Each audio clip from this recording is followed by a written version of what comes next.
ఈరోజు వివిధ రాష్ట్రాల పర్యటనలో భాగంగా ఆంధ్రప్రదేశ్ రాష్ట్రానికి కూడా రావడం జరిగింది.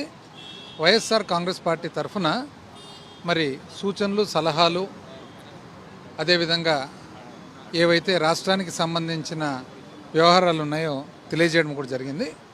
ఒకటి, ముఖ్యంగా ఆర్థిక సంఘం చేసే సిఫార్సులు ఏవైతే ఉంటాయో రాష్ట్రాలకు సంబంధించిన పన్నుల వాటా కేంద్రానికి వివిధ పన్నుల ద్వారా ఏదైతే రెవెన్యూ సమకూరుతుందో, income tax, corporation tax, GST, customs, central excise ఇవన్నీ కూడా ఉంటాయో అందులో రాష్ట్రాలకు కూడా కొంత వాటా వస్తుందన్నమాట.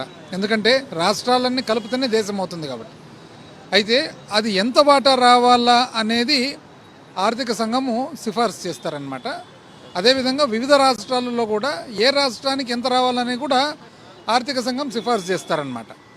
ఇదే కాకుండా స్థానిక సంస్థలకు గ్రాంటు, ఏదన్నా విపత్తు జరిగినప్పుడు గ్రాంటు, ప్రత్యేకమైన రాష్ట్రాలకు సంబంధించిన కొన్ని అవసరాలకు గ్రాంటు, ఇవన్నీ కూడా సిఫార్సులు చేస్తారు. అయితే ముఖ్యంగా రాష్ట్రాలకు సంబంధించిన పన్ను వాటా, వివిధ రాష్ట్రాలకు సంబంధించిన ఎంత వాటా అనేది ముఖ్యమైన వారి బాధ్యత. అందులో భాగంగా వైఎస్ఆర్ కాంగ్రెస్ పార్టీ తరఫున చెప్పడం జరిగింది.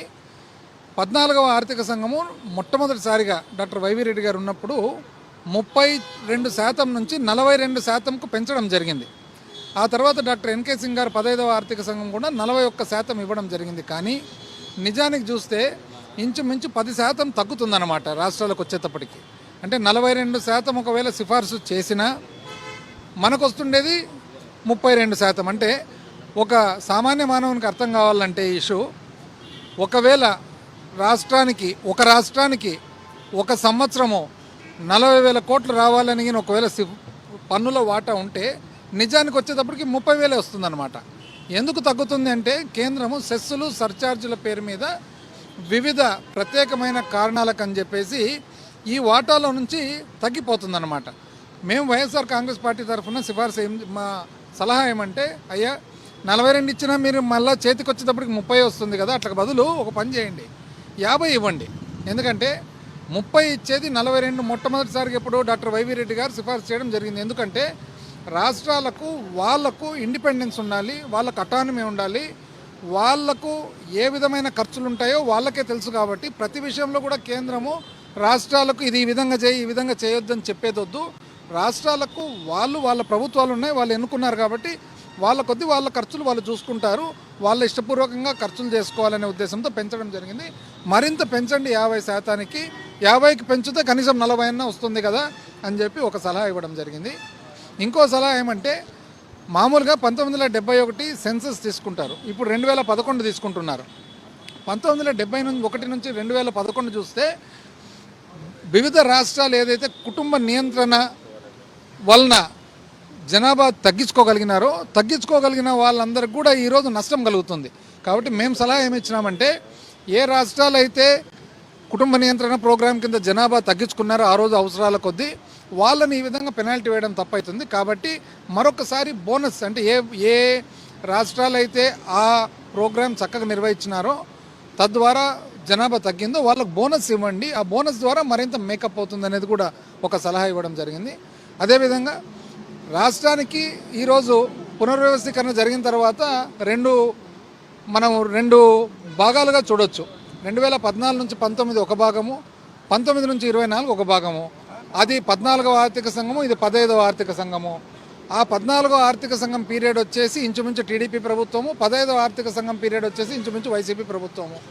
వీటిలో నిజంగా చూసినట్లయితే 14 నుంచి 19 పీరియడ్ ఏదైతే ఉందో, వాస్తవానికి నిజం చెప్పాలంటే గత 2-3 సంవత్సరాలుగా ఊరికే వివిధ మీడియా సంస్థలు అన్ని అసత్యాలు ప్రచురించి చేయడం జరిగింది. కానీ ఏ ఫిగర్ చూసినా కూడా, ఆర్బీఐ ఫిగర్ చూసినా, సిఏజీ ఫిగర్ చూసినా, లేదా మాస్పీ ఫిగర్ చూసినా కూడా 14 నుంచి 19లో అప్పు శాతం ఎక్కువ, అప్పు చేసిండేది ఎక్కువ శాతము.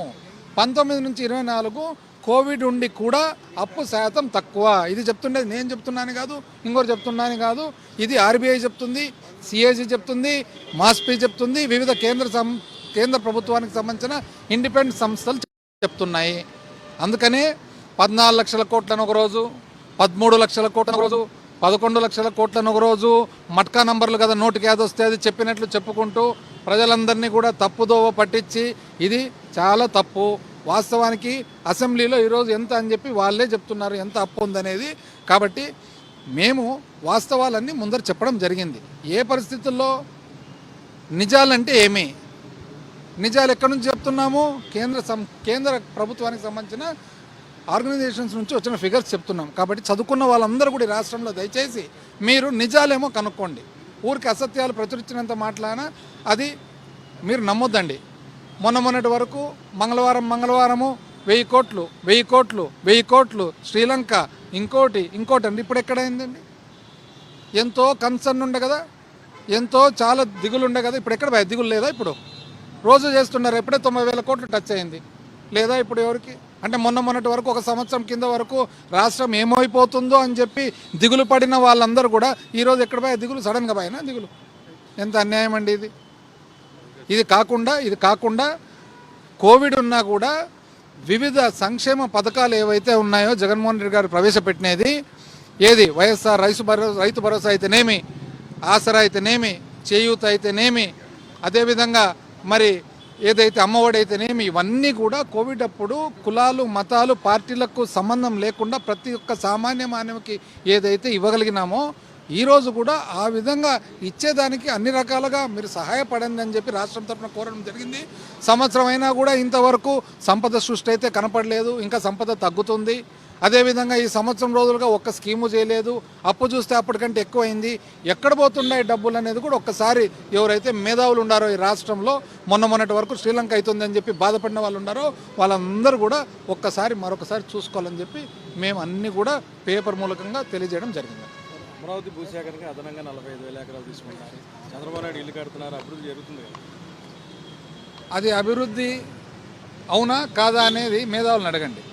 అంటే ఒక రాజధాని కడుతున్నారా, ఒక నగరం కడుతున్నారా? ఇప్పుడు మ్యాండేట్ ఏమి ఇస్తారు ఎవరికైనా కానీ ప్రభుత్వానికి?